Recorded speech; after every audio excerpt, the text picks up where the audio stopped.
పేరంటాడు వారికి వంశాభివృద్ధి తెలిసి గోత్రాభివృద్ధి తెలిసి లక్ష్మీకృతం తల్లి గోపేశ్వర స్వామి చల్లగా కాసి కాపాడి రక్షితుగా మనసా వాచ ప్రార్థన రామ రామ శ్రీరామ రామ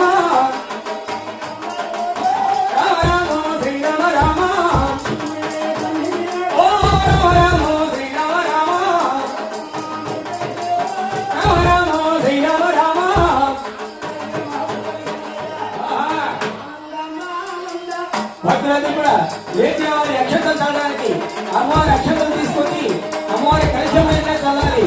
దూరంగా వాళ్ళు విసరకండి. అమ్మవారి కలశం మీద అక్షంతలు చల్లాలి.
చదువుకునే వారిని తర్వాత ఎవరైనా